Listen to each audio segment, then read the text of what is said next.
in the room. Even a Zoom vibe, so let's get it out. So that's where it is now. But the weird thing is I am rewriting it. It seems I'm doomed to rewrite every damn book for the... So I write the book for what I like to call, you can segment these audiences however you like, East or West or whatever, but I would say I write for people who eat food by hand and wash their bums with water.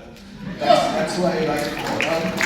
And in the end, I have to rewrite it for people who use pieces of metal and wipe their bums with paper. And I thought a prize would mean I don't have to do that, but apparently... So this, at the moment, I'm turning this LP into 2 EPs, 2 novellas. A lot of people won't get that doesn't matter.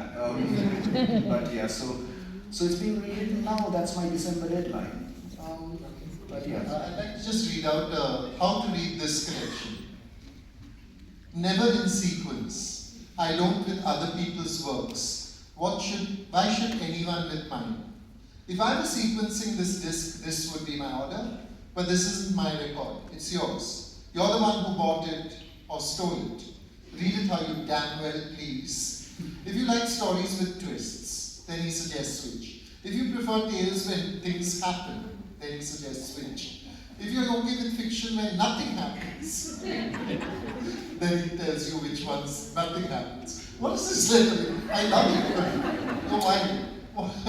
Explain that. So again, you sequence it, but then what I realize is when you give it out to readers, I thought there'd be some consensus of what was good, what was bad, but they hate one story, they love the other, and it's always a different story. And so I sequenced it this way, but it also helped me kind of categorize. And strange enough, the little novellas I'm writing follow that. There's stories, all the stories where stuff happens is in one book, stuff where nothing happens in another book, and so on. But that's what I was thinking, and it is strange because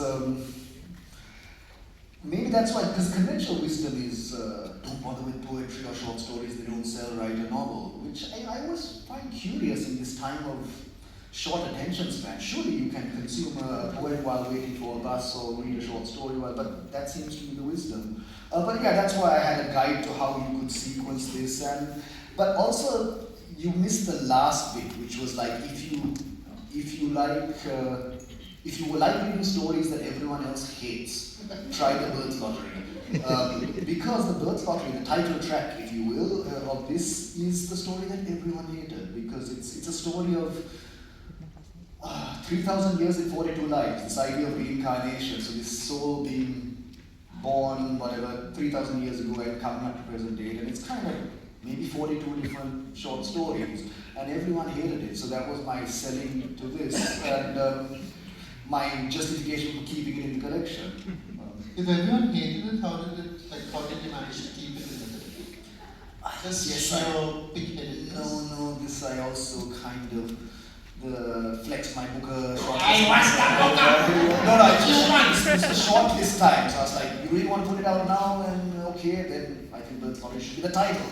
And yeah, I threw it out. Yeah. But I still justify being in there. Yeah. And the acknowledgements are wonderful. His acknowledgements are alphabetized.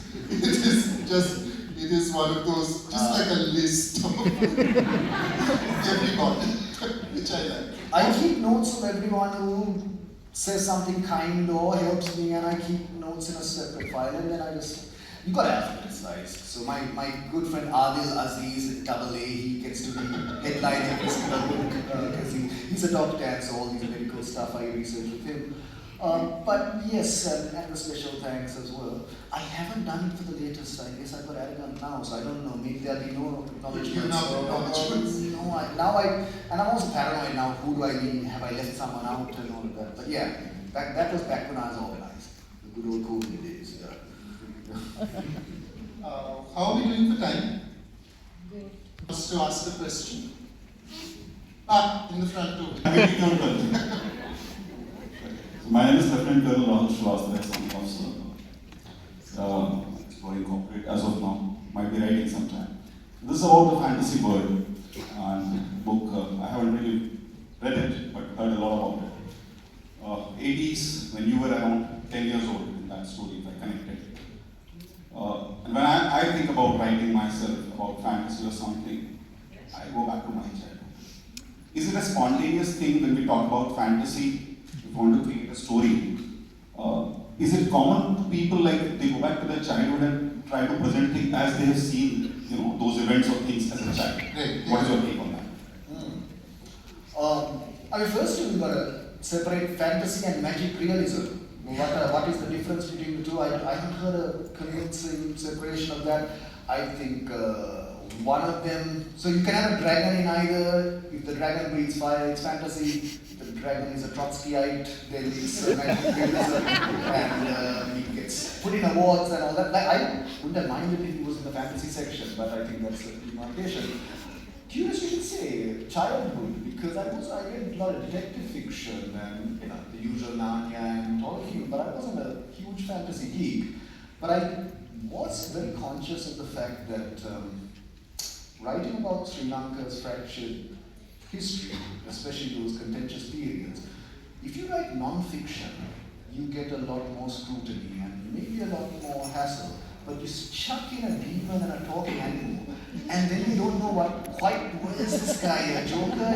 What's he doing? And so I was aware that I could actually, if I put incendiary comments into a talking leopard's mouth, talking ghost leopard's mouth, you can get, so I sort of used it some more than a homage to, there's more homage to the detective stories I read as a kid, the Agatha Christie's and the James Hadley Chasers more than the fantasy.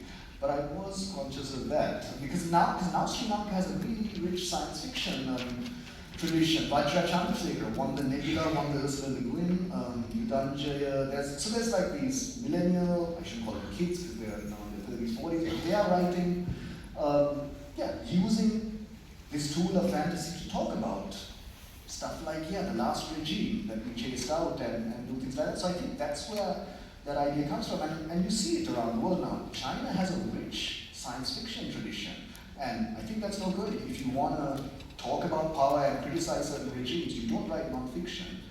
You stick in time machines, and you stick in dragons, and you can get away with it. So that's really was my thinking. Poor Salman, he didn't seem to have got that. No. That's